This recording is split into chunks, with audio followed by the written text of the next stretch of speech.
Fala pessoal, sejam muito bem-vindos a mais um vídeo do nosso canal. E hoje a gente vai falar sobre uma grande aliada do Bolsonaro que teve o seu mandato aí, segundo o TRE de São Paulo, cassado na noite de ontem. O cerco tá se fechando em torno aí da galera da direita, dos conservadores, e esse governo aí vai fazer tudo que puder, como declarou propriamente o Lula, para impedir que a direita volte ao poder. Mas vamos entender melhor essa história. Tribunal Eleitoral de São Paulo cassa o mandato de Carla Zambelli. A decisão não tem efeitos imediatos, disse a deputada federal. Vamos entender melhor essa situação da Carla Zambelli. Vamos lá. Primeiro a gente vai começar aqui com uma matériazinha bem tendenciosa do Metrópolis, pra gente entender melhor aí o que está acontecendo. Vamos lá. Justiça Eleitoral de São Paulo caça mandato de deputada Carla Zambelli. O Tribunal Regional Eleitoral de São Paulo cassou nessa quinta-feira o diploma de deputada federal de Carla Zambelli por 5 votos a 2, após concluir o julgamento da ação de investigação judicial eleitoral contra a parlamentar. Cabe recurso ao Tribunal Superior Eleitoral, que nós já sabemos quem é que está lá na chefia e qual é o posicionamento político e ideológico de quem é que está na chefia do TSE. Então, provavelmente, a Carla Zambelli considere-se cassada, porque é bem provável que o TSE vá cagar para ela. A decisão da Justiça Eleitoral, que também tornou Carla Zambelli inelegível por 8 anos, a partir do pleito de 2022. Reconheceu o uso indevido dos meios de comunicação e a prática de abuso de poder político. Isso aqui é uma piada. É os mesmos crimes que imputaram a Bolsonaro. A ação foi proposta por quem? Por quem vocês acham que foi proposta? Pela deputada federal Sâmia Bonfim, do PSOL, sobre a alegação que Zambelli divulgou informações inverídicas sobre o processo eleitoral de 2022. Eu queria saber o que a Sâmia tem a dizer sobre o Janones, que é o maior mentiroso do planeta. Até de comer gente, ele falou que o Bolsonaro comia gente. Pra vocês terem noção, é o maior mentiroso do mundo, mas como é aliado deles, eles não vão dizer nada, né? Vão ficar em silêncio como sempre. Segundo o voto vencedor no julgamento, proferido pelo desembargador Encinas Manfré, que é o relator do processo, Zambelli fez publicações para provocar o descrédito do sistema eleitoral e a disseminação de fatos inverídicos, as fake news. O magistrado citou algumas publicações feitas nas redes da parlamentar em 2022 com ataques a ministros do Supremo Tribunal Federal e ao sistema eleitoral brasileiro. A exemplo da falsa notícia de manipulação das urnas eletrônicas em Itapeva,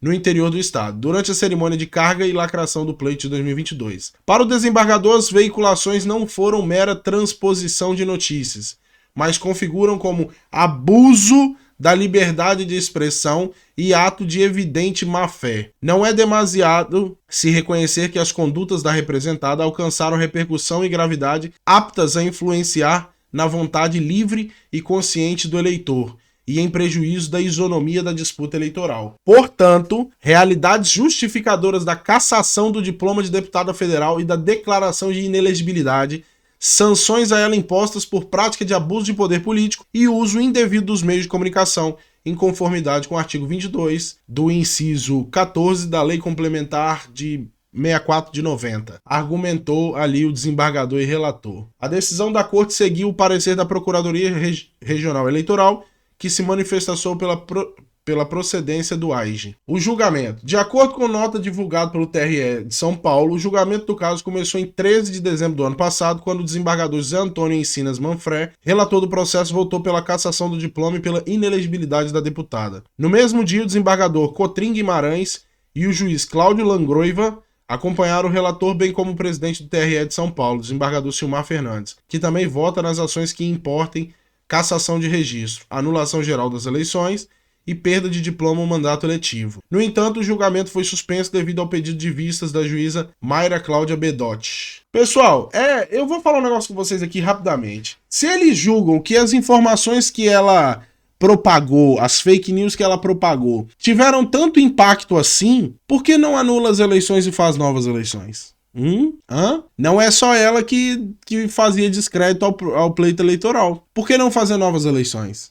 Por que será? Talvez porque o Lula já tem mais de 51% de rejeição, segundo os próprios institutos de pesquisas que sempre beneficiaram ele. Por que ninguém processou aliás, por que os processos contra o André Janones não prosperaram? Quando ele falava que o Lula estava disparado nas pesquisas, por exemplo, quando ele inventava mentiras sobre o Bolsonaro, igual ele chamou o Bolsonaro, acusou o Bolsonaro de ter interesse em pessoinhas menores, né, na idade, por que isso não foi avante? Porque não é do interesse, não é da companheirada. Isso aqui é lorota, isso aqui é perseguição política da pior espécie. A liberdade de expressão nos garante o direito de questionar, de falar o que a gente quiser. Logicamente, a gente vai ser responsabilizado se a gente cometer algum crime. Agora, qual foi o crime que ela cometeu? Falar que as eleições não são seguras? Falar dos riscos de se acontecer fraudes durante o carregamento lá em Itapeva, em São Paulo?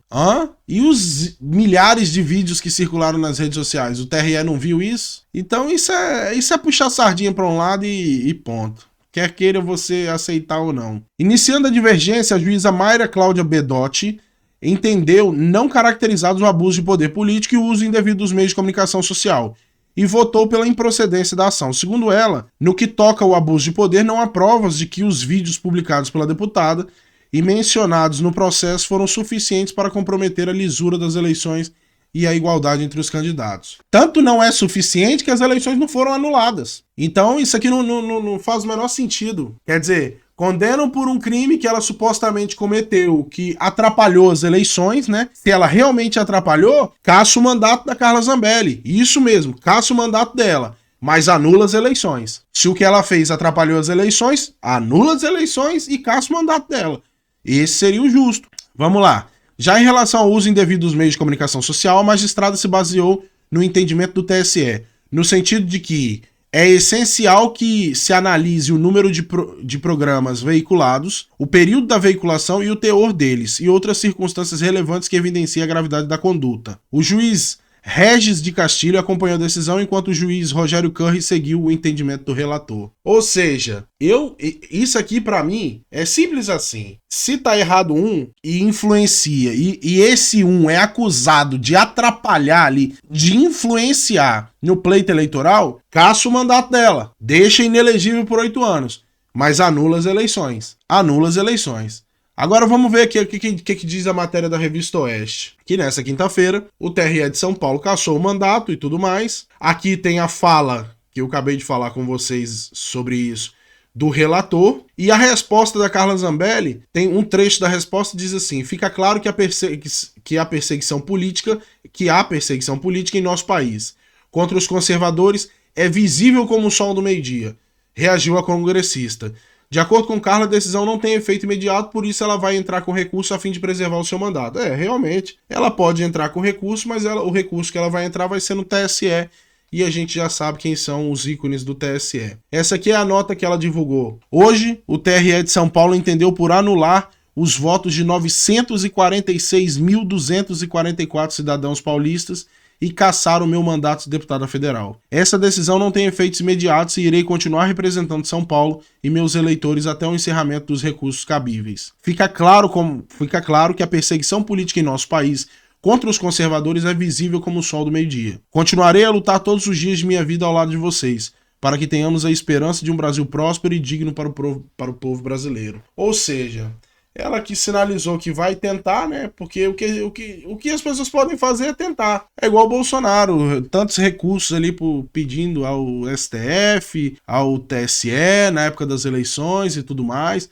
Inclusive, Bolsonaro chamou uma pessoa ali que foi responsável, ele, quase o pai das urnas, pela criação das urnas eletrônicas, onde ele fez um relatório e apresentou esse relatório ao TSE, assinado pelo cara, e o Alexandre de Moraes multou Jair Bolsonaro em 22 milhões de reais. Então, a única coisa que a gente pode fazer é entrar com recurso.